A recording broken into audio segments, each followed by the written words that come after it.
कुछ नहीं था, कई वर्ष का केशव।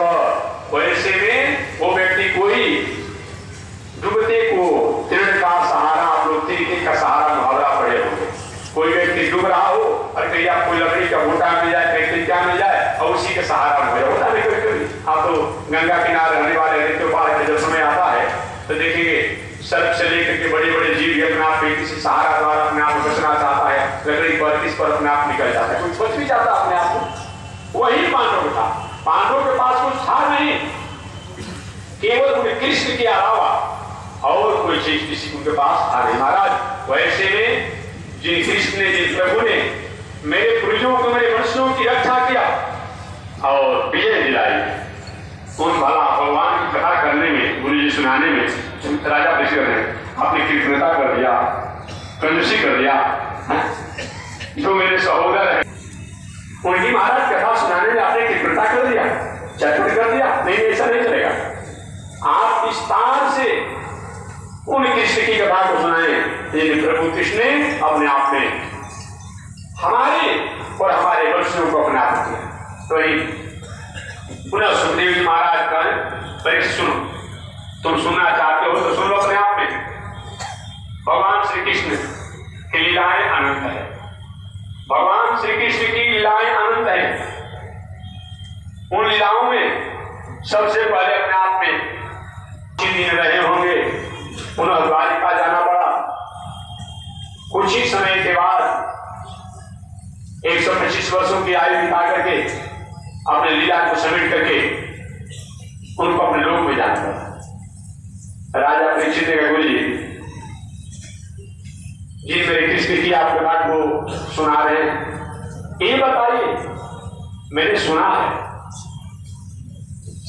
वो हमारे आराध्य भगवान श्री कृष्ण ने जब जन्म लिए थे तो जन्म के समय उनको अपने जन्म सूतिका गृह से हटना पड़ा, वसुदेव जी को हटाना पड़ा।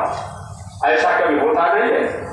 साधारण कितना भी कोई अपराधी हो, लेकिन किसी अपराधी के भी घर में अपना पैसा कोई नवजात संतान जन्म लेता है तो चाहे कुछ भी हो, लेकिन जो भी अपने आप में राज्य सरकार की कानून होता है उसके तहत भी उस बालक के प्रति अपने आप में कम से कम संभावनाएं रहती है, उसके प्रति सिंपैथी रहती है।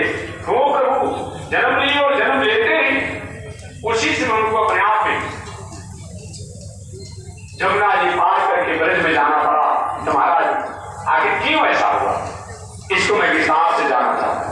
वही हमारे श्री सुखदेव महाराज कहते हैं, वासुदेव कथा प्रश्न पुरुषास्ते पुनाते वक्तारम प्रीक्षकम श्रोतृष्टा तत्पाद सलिलम यथा। बताया गया है भगवान श्री कृष्ण की कथा का जो प्रश्न करता है स्त्री पुरुष, कहता है, सुनता है, जिज्ञासा करता है और ऐसे प्रश्नों को जो उत्तर देता है श्रोतृपाद सलिलम यथा, वह भगवान की कृपा का अधिकारी होता है। बहुत दिनों तक जग जग्यादि तीर्थव्रत गंगा इत्यादि पवित्र नदियों में स्नान करने का जो गुण होता है वो भगवान की कथा सुनने वाला, कहने वाला, जिज्ञासा रखने वाले को प्राप्त होता है। तो परीक्षित जानो, तुम्हें जानना चाहिए आखिर भगवान श्री कृष्ण धराधाम पर कैसे आए, क्यों आए, गोपाल कौन थे, गोपियां कौन थी, नंद बाबा कौन थे, वसुदेव जी कौन थे, ये सब तुम जानना चाहते हो तो जानो।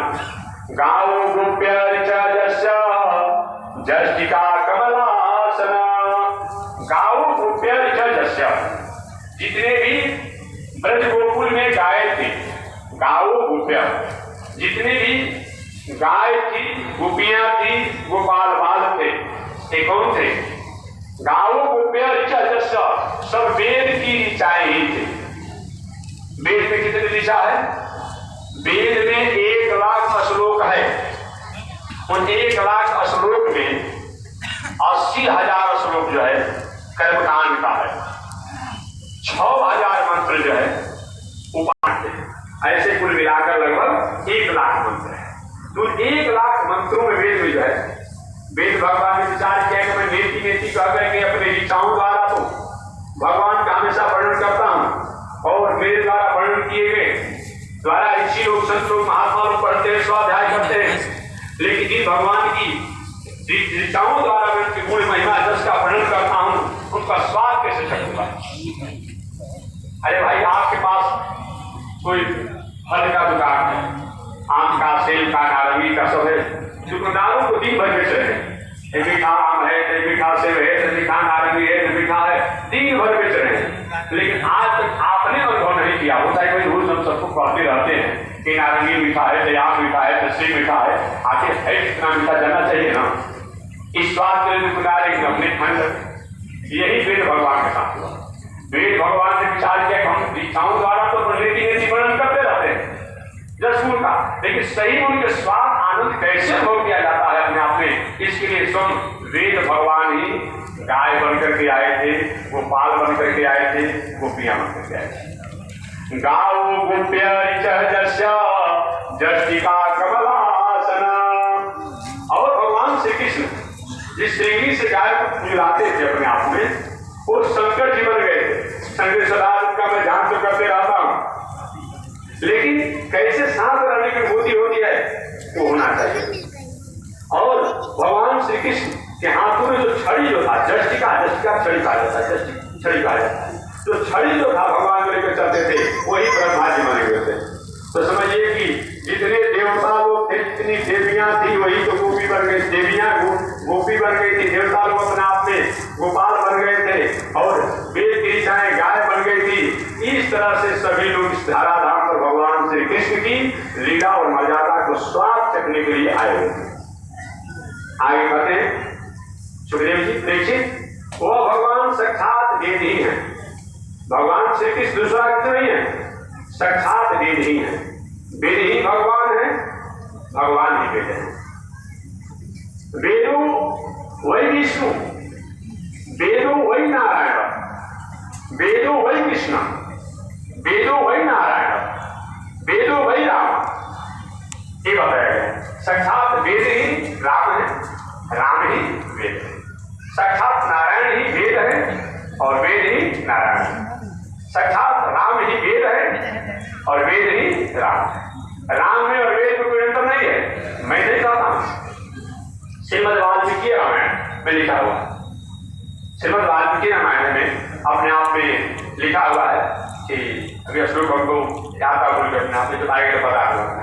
वाल्मीकि रामायण अपने आप में लिखा हुआ है, वेद वेद परिपूर्ण से जाते दशरथ आत्मजा, वेद वेद परिपूर्ण से जाते दशरथ आत्मजा, वेद साक्षात रामायण।